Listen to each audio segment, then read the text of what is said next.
Welcome to the video in parentheses and dash. Welcome to the video in parentheses and dashes. Please turn to binder page 200. It's on the back side of the sheet that we filled out last class on hyphens. Please copy onto page 200 what you'll find here in rounded rectangles and what you'll find here underlined. Everything else is just for discussion. Which of these two sentences should have parentheses and which should have dashes, and where should they go?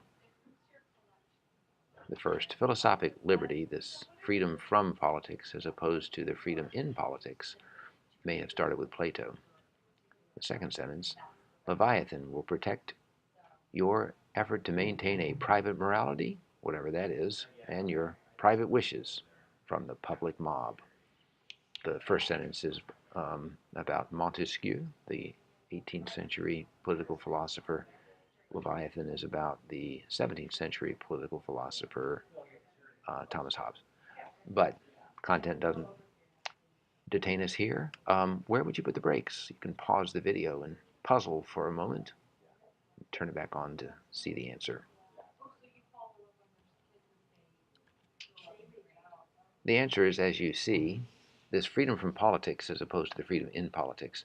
That's all set out. And dashes are best for that. And we'll see why in a minute. The second one is whatever that is, and that could be dashes or parentheses, depending on the kind of emphasis you want to give that whatever that is. And you'll see why in a second here.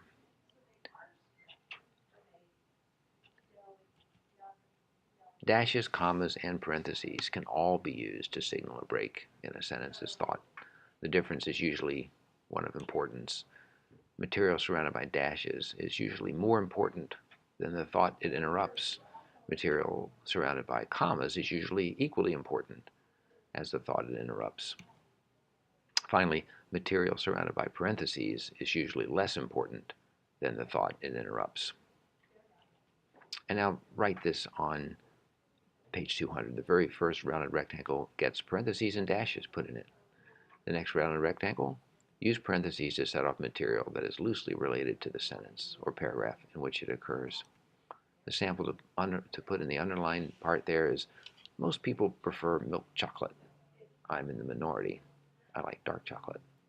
Now that entire sentence is in parentheses because the thought is parenthetical to the paragraph I'm developing. Once you've written that down, you can write down the second rule, which is use dashes to signal an important or abrupt change of thought or set off an idea that breaks into the thought of a sentence. Example for that one, most people, the vast majority of people in fact, prefer milk chocolate. Once you write that down, I'll tell you a little bit about it. That sentence shows the mind at work, because you could just as easily say, and you could use less real estate to simply say that the vast majority of people prefer milk chocolate. But you wouldn't see the mind at work. Here, the person's almost correcting himself. Most people, the vast majority of people, in fact. It's more like conversation. Not only does it bias breath units, it shows the mind at work the way you normally get in a conversation. Once you've jotted that down, you can continue with the video. Parentheses and dashes, another use for dashes. Here's some examples. These are all correctly punctuated. People who had comets named after them include Haley, Erica, and Clemona.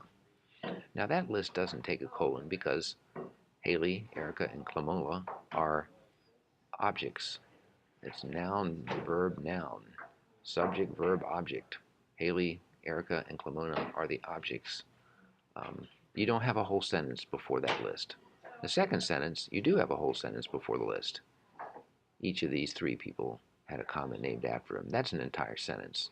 And we know that we put a colon there because that's what we learned when we were learning how to integrate quotes.